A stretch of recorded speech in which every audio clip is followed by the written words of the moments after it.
If you've been watching my channel for a bit now, you know that there is one day a week where we have a theme where I react to your hot takes, and yes, that day is today. It is Wednesday, hump day, normally a boring day of the week, but we try to make it a little fun for you guys to look forward to and see if your hot takes have been featured.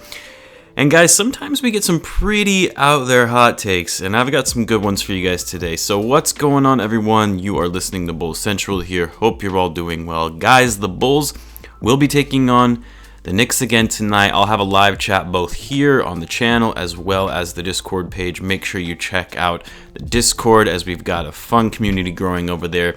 It's the first link in the description.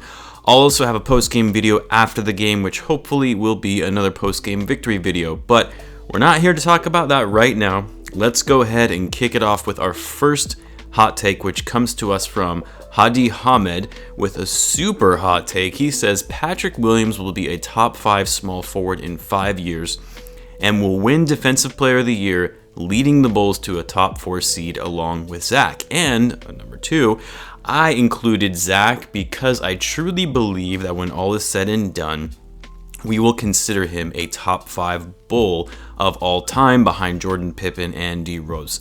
So yeah, I would say this is a super hot take. Let's address the first one on Patrick Williams being a top 5 small forward in the league and, will win Defensive Player of the Year. Well, actually, before I get into that, you mentioned if that Patrick Williams, if he does all of that, he will lead the Bulls to a 4 seed. So I would hope that if in 5 years Williams is a top 5 small forward and he wins Defensive Player of the Year, that would hopefully translate into the Bulls being better than just a 4 seed. But let's talk about the practicality of Patrick Williams being a top 5 small forward in 5 years.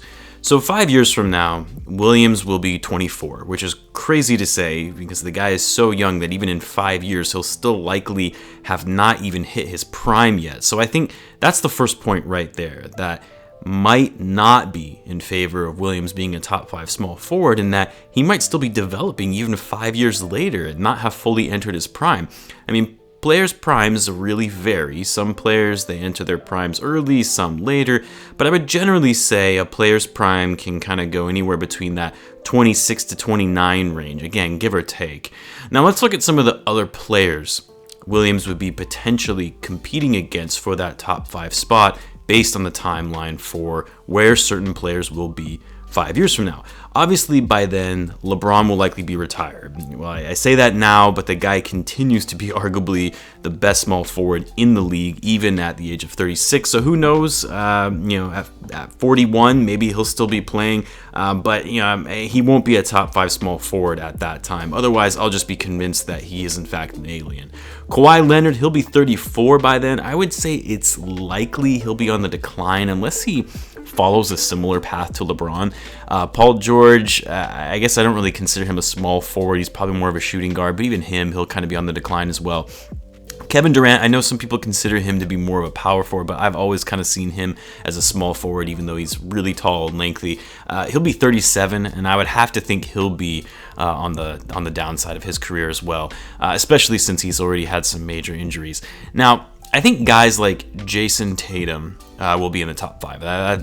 Really, he could already be there right now. Brandon Ingram, based on the way he's playing now, I think he could easily be right there in the top 5. It's kind of weird to say, but even DeAndre Hunter of the Atlanta Hawks, he's had a really great season so far this year, and he's only 23. Then you have RJ Barrett. He's only in the 2nd season. I know he kind of falls between that shooting guard, small forward position, but I could see him being a top 5 small forward by then. Then there's also guys like Michael Porter Jr., Rui Hachimura.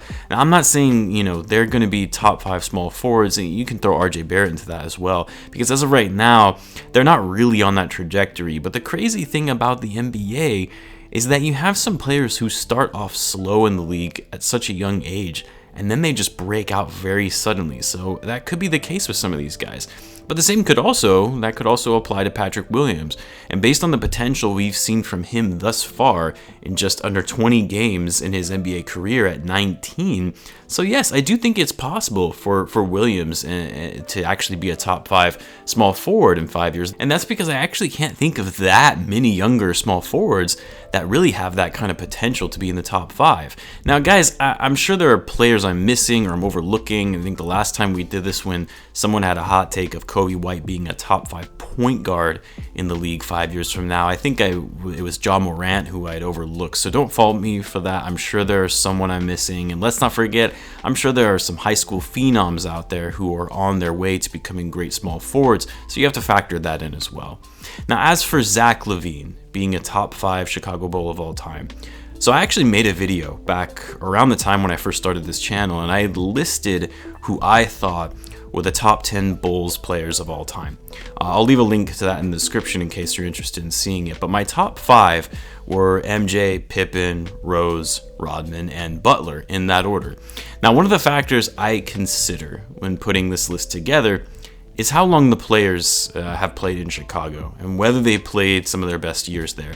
Now again, in my opinion, LaVine would have to crack this top 5, and which, that would include passing Butler, which as of right now, I don't think he's even close. I guess I shouldn't say even close, but he's not close, just because Butler in his last few seasons with the Bulls was such a great two-way player, and he was more successful in producing wins. Now you can argue, well, Butler had better players to play alongside him, but even that is debatable, as Jimmy came into his prime after Rose and Noah started to decline, and even when Dwayne Wade joined, he was past his prime as well.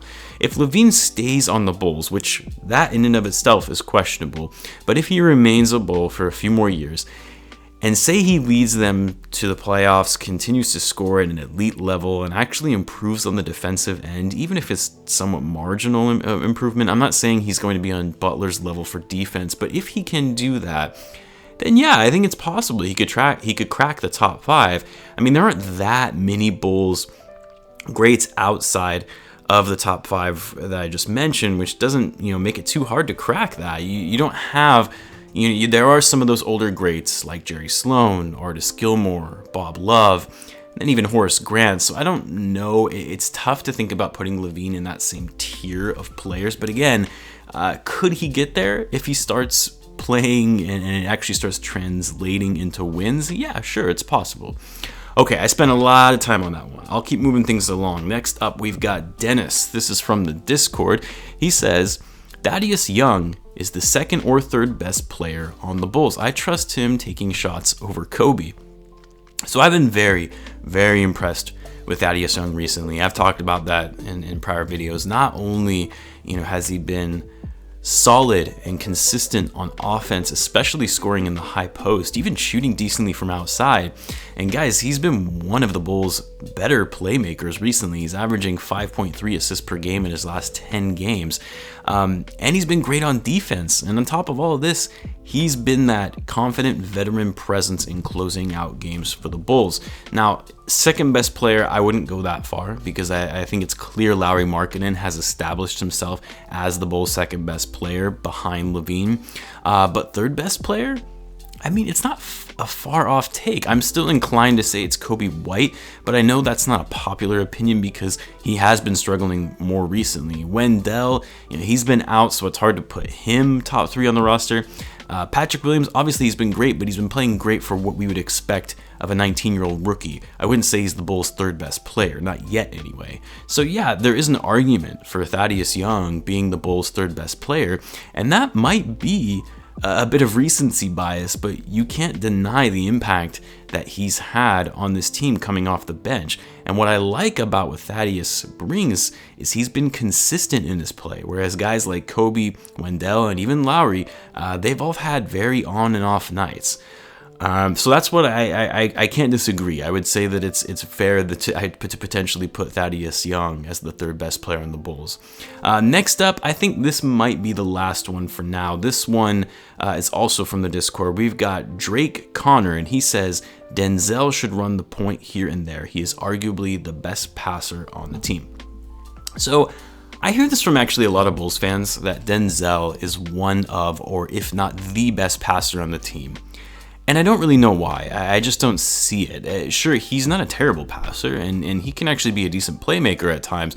So I'm not opposed to him running the point here and there, because I actually think the Bulls do need help in the playmaking department at that position. But the problem with Denzel is he's, for every good decision or move that he makes on the court, it's generally followed by 2 bad plays. His assist to turnover ratio is not good. He's only averaging 1.7 assists per game. Now, you can attribute that to limited playing time, but I don't consider him to be one of the team's best passers. Not when you have Thaddeus Young playing the way he has been. I know people have issues with Kobe White being a playmaking guard, and those are fair complaints, but he's also had some good games in facilitating the offense, and he's averaging close to 6 assists per game in his sophomore season. And even Zach Lavine, when he wants to be, he's actually a great passer. It's just sometimes he gets a little too focused on scoring, but he's actually great at getting his teammates involved, again, when he wants to.